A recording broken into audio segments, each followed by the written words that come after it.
Bismillahirrahmanirrahim. Assalamualaikum warahmatullahi wabarakatuh. Sahabat muslim di mana saya berada, terutama Formula, Forum Ulama dan Aktivis Islam di mana saja berada di seluruh Indonesia. Kita berjumpa lagi di Formula TV. Kita masih membahas tentang ngobrol paham Islam.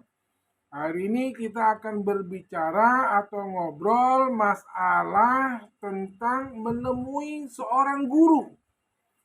Jadi dalam suatu majelis, murid, santri, semua sudah hadir, sudah datang. Tetapi guru, ustadz, ulama atau kiainya belum hadir, belum datang. Padahal ngaji dimulai jam 8 malam, tapi udah jam 9 malam belum hadir, belum datang. Akhirnya muncullah inisiatif kesepakatan daripada para santri, para murid untuk menemui atau mendatangi ke rumah guru. Siapa di antara kita yang akan menemui seorang guru untuk memanggil ini ngaji atau tidak? Kemudian adalah salah satu dari murid untuk mendatangi ke rumah kiai, ke rumah guru. Pada saat sudah sampai di depan rumah guru, rumah kiai, ini murid melihat ada sendal gurunya, sendal kiainya, ada motornya, ada mobilnya, ada kendaraannya. Berarti berkesimpulan dengan ada motor atau mobilnya, berarti ini guru, ini kiai ada di rumah. Kemudian langsung balik ke majelis taklim. Pada saat balik di majelis taklim, teman-teman murid-murid yang lain bertanya, "Hai Fulan, bagaimana? Ada nggak kiainya? Ada nggak tuan gurunya? Jadi ngaji nggak?" "Ada, tenang aja." "Kok tenang aja? Ada nggak?" "Ada." "Taunya ada dari mana?" "Sendal kiai ada, motor, mobil, kendaraannya ada." Berarti kiai ada di rumah. Pertanyaannya, Fulan ketemu nggak sama kiainya? Belum. Udah masuk belum ke rumahnya? Belum. Ente taunya ada kiai dari mana? Dari pekarangan, dari depan halamannya. Itu pasti kiainya ada di rumah. Tenang aja, ntar juga datang. Jadi pertanyaan selanjutnya. Nah, jadi ini orang baru tahu sendal kiainya. Kemudian sama murid yang lain disuruh balik lagi untuk menemui kiainya, memastikan bahwa kiainya jadi ngaji atau tidak. Kemudian si Fulan balik lagi ke rumah kiai memastikan. Kemudian sampai di rumah kiai, kemudian diketok pintunya.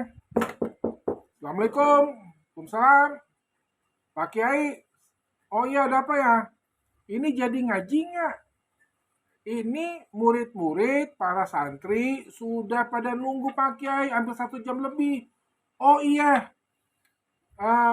nanti tunggu aja. Saya akan datang ke majelis." "Ya udah Pak Kiai, makasih ya." Jadi ini si Fulan hanya ngetok pintu, ngasih assalamualaikum, tapi tidak masuk ke dalam rumah kiainya. Belum ketemu sama kiai. Baru sekedar komunikasi melalui suara kiai yang ada di dalam rumah. Berarti ini kiainya ada di dalam rumah dan mengatakan sudah ke majlis dulu, nanti saya nyusul. "Siapa kiai?" Baliklah si Fulannya. Nah, sampai di majelis, kemudian para santri nanya, "Gimana kiai? Datang nggak? Jadi nggak? Ketemu nggak?" "Tenang, tadi kata Pak Kiai dia mau datang, saya suruh duluan." "Ente ketemu nggak?" "Tadi udah saya ketok, saya assalamualaikum, belum masuk ke dalam, dari dalam terdengar suara kiai, suara tuan guru. Saya belum ketemu, tapi saya dengar suaranya, itu suara kiai." Nah, para teman-teman masih nggak percaya, masih kurang puas. Kenapa nggak masuk? Kenapa nggak ketemu? Akhirnya suruh balik lagi agar memastikan ketemu langsung sama kiai, sama guru, sama ustadz, sama habibnya, ketemu langsung memastikan ngaji atau enggak, atau libur atau bagaimana, atau berapa lama lagi datang ke majelis taklim. Nah, akhirnya si fulan dengan perasaan berat hati balik lagi. Sampai ke rumah, kemudian ketuk pintu, Assalamualaikum, salam, Pak Kiai, maaf, saya fulan. Ya silakan masuk ya kan. Nah, akhirnya masuklah. Pas masuk, duduk, kemudian diterima sama kiainya, ketemu langsung dengan kiainya berhadapan-hadapan. Maaf izin Pak Kiai, Tuan Guru, anak-anak memastikan ngaji nggak? Ya ngaji, siap. Yaudah, saya datang sekarang. Nah datang. Kemudian berjalan bersama kiainya, tuan gurunya datang ke majelis taklim. Intinya bersama-sama. Subhanallah. Jadi kesimpulannya para sahabat muslim di mana saja berada, di sini kita dalam menemui guru, kiai, itu ada 3 kondisi. Yang pertama, kita menemui guru, ke rumah kiai, cukup melihat tanda bahwa kiai itu ada. Cuman belum ketemu langsung. Belum komunikasi langsung. Jadi yang pertama itu cukup ngelihat tanda bahwa kiai itu ada, bahwa tuan guru ada dengan melihat tandanya. Apa tandanya? Sendalnya ada, motor, mobilnya ada. Ini berarti kiainya tidak keluar rumah, ada dalam rumah, tapi tidak melihat. Nah, bagi umat Islam yang baru melihat tanda-tanda ayat-ayat alam semesta, itulah yang dinamakan adalah orang-orang yang ahli ilmu, ulama, kan? Baru melihat tanda atau ayat. Wa fil ardi ayatul lil mukminin wa fi anfusikum afala tubsirun. Wa fil ardi, dan di bumi ini ada tanda untuk kita bisa mengenal Allah. Subhanallah, yaitu yang mengetahui adalah orang-orang alim, ulul albab, orang yang ahli ilmu. Di dalam Al-Quran Allah berfirman, Inna fi khalqis samawati wal ardi wa ikhtilafi laili wan nahari la ayati li ulil albab. Inna fi khalqis samawati, dengan penciptaan langit dan bumi dan beredar porosnya masing-masing terjadi siang dan malam. Ini adalah bertanda bahwa ada yang maha mengatur daripada tatanan ketertiban alam semesta. Dengan hanya melihat tanda-tandanya aja kita sudah mengenal Allah. Ayatul lil mukminin, kan? Inna fi khalqis samawati wa ardi wa ikhtilafi laili wan nahari la ayatil albab allazina yazkuruna qiyama, dengan berzikir, merenung, selalu melihat Allah, mengetahui adanya Allah dengan keadaan berdiri.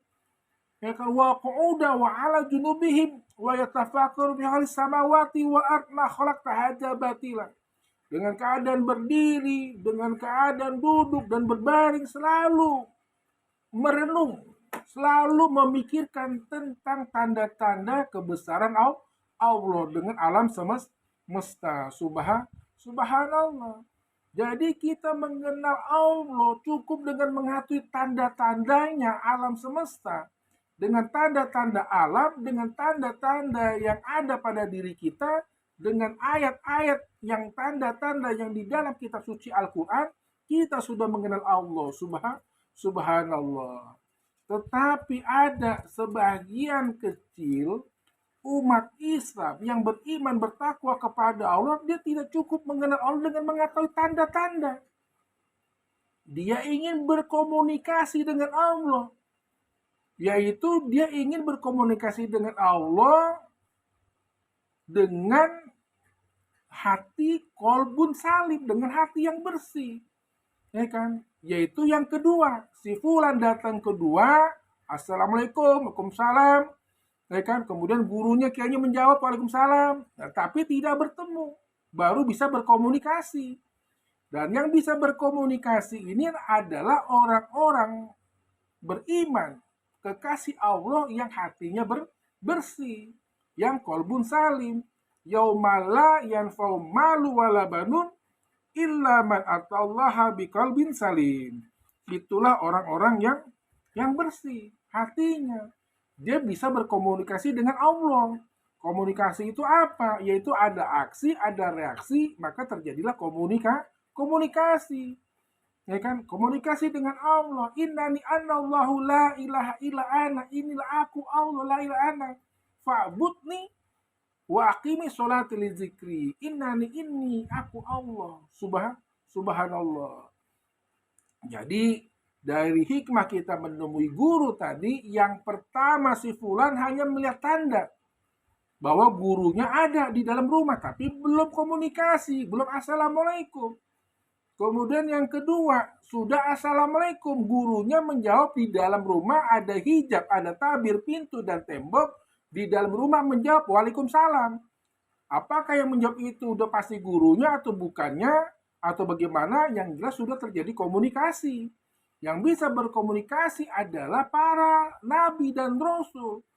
Setelah itu adalah para waliullah, kekasih Allah, orang-orang soleh. Subhanallah. Tetapi orang beriman, berislam kepada Allah dan bertakwa kepada Allah, apakah cukup dengan melihat tanda-tanda kebesaran Allah dengan alam semesta? Dengan tanda-tandanya kitab suci Al-Quran dan hadis? Tidak. Ingin komunikasi. Ingin berkomunikasi dalam keadaan diri, duduk, berbaring. Apapun kondisinya selalu berzikir, mengingat Allah. Faskurni askurkum washkurli wala takfurun. Selalu berzikir mengingat Allah. Tetapi ada yang ingin tidak sekedar komunikasi, tapi ingin ketemu, bersaksi, berhadapan-hadapan sama Allah, yang dimana tidak ada hijab, tidak ada pembatas antara dirinya dengan Allah. Sudah lihat-lihatan antara dirinya dan Allah, sudah lihat-lihatan. Apa maksudnya lihat-lihatan? Anta'budullaha ka'annaka tarahu. Engkau beribadah kepada Allah seakan-akan engkau melihat Allah. Fa'ilam takun tarahu, seandainya engkau tidak melihat Allah, yakinlah fa'innahu yaraka, Allah melihat kamu. Subhanallah. Inilah orang-orang yang kasaf, orang-orang yang ma'rifatullah. Dia melihat Allah dengan hati, yaitu qalbun salim. Yaumala yanfa'u malu wala banun illa man atallaha biqalbin salim. Sahabat muslim di masa berada, syariat penting, ditambah makrifat lebih penting. Itulah yang dinamakan tasawuf. Subhanallah. Bila kita menyembah sesuatu yang kita sembah, kita menyembah sesuatu yang kita tidak ketahui siapa yang kita sembah, itu namanya kita menyembah sesuatu yang tidak ada. Karena kita menyembah sesuatu yang kita tidak kenal. Kita nggak paham. Bagaimana kita menyembah sesuatu yang nggak paham, nggak kita kenal, bagaimana kita bisa menyembahnya? Berarti sama juga kita menyembah sesuatu yang tidak ada. Subhanallah, Maha Suci Engkau ya Allah. Bila kita mengingat Allah, lupa akan diri kita. Demikian sahabat muslim di mana saya berada, yang benar datangnya dari Allah, yang salah dari Al-Fakir. Wabillahi taufik wal hidayah wal humikum warido wal inayah. Wassalamualaikum warahmatullahi wabarakatuh. Salam sehat, sukses, bahagia.